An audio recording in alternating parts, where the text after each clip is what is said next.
Hi friends, ಭಾನುವಾರ ಬೆಳಗ್ಗೆ ಸ್ವಲ್ಪ ಲೇಟಾಗೇ ಇದ್ವಿ.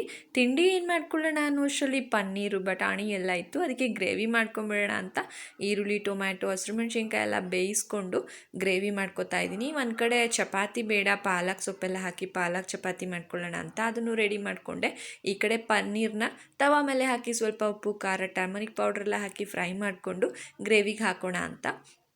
ಈ ಥರ ಗ್ರೇವಿ ಮಕ್ಕಳಿಗೆ ತುಂಬಾ ಇಷ್ಟ ಆಗುತ್ತೆ ನೋಡಿ. ಈಗ ಫ್ರೈ ಮಾಡಿಕೊಂಡು ಗ್ರೇವಿಗೆ ಆ್ಯಡ್ ಮಾಡಿಕೊಂಡೆ. ಗ್ರೇವಿ ಅಂತೂ ಕಲರ್ಫುಲ್ಲಾಗಿ ರೆಡಿ ಆಯಿತು. ಮೇಲೆ ಸ್ವಲ್ಪ ಬಟರ್ ಹಾಕಿದ್ರೆ ಸಖತ್ತಾಗಿರುತ್ತೆ.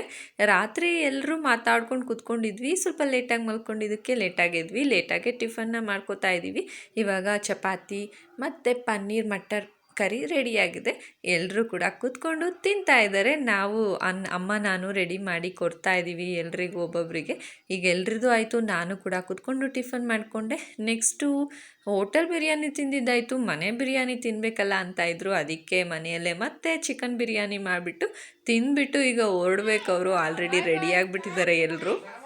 ಬಂದಾಗ ಒಂಥರ ಖುಷಿ, ಹೋಗಬೇಕಾದ್ರೆ ಬೇಜಾರಾಗುತ್ತೆ. ಅವರಿಗೂ ಕೂಡ ಬೇಜಾರಾಯಿತು. ಏನು ಮಾಡೋದು, ಎಷ್ಟು ದಿನ ಇರೋಕ್ಕಾಗುತ್ತೆ, ಹೋಗಲೇಬೇಕಲ್ಲ ಅಂತ ಪಾಪ ಹೊರಟರು. ಅವ್ರನ್ನ ಕಳಿಸ್ಬಿಟ್ಟು ನಾನು ಅಮ್ಮ ಮತ್ತೆ ಊಟ ಮಾಡಿಬಿಟ್ಟು ಇವ್ರನ್ನ ಡ್ಯಾನ್ಸ್ ಕ್ಲಾಸ್ಗೆ ಕರ್ಕೊಂಡೋಗಿ ಬಿಟ್ಟೆ. ಫ್ರೆಂಡ್ಸ್, ಭಾನುವಾರದ ಮಿನಿ ವ್ಲಾಗ್ ಹೀಗಿತ್ತು. ಇಷ್ಟ ಆದರೆ ಲೈಕ್ ಮಾಡಿ, ಕಮೆಂಟ್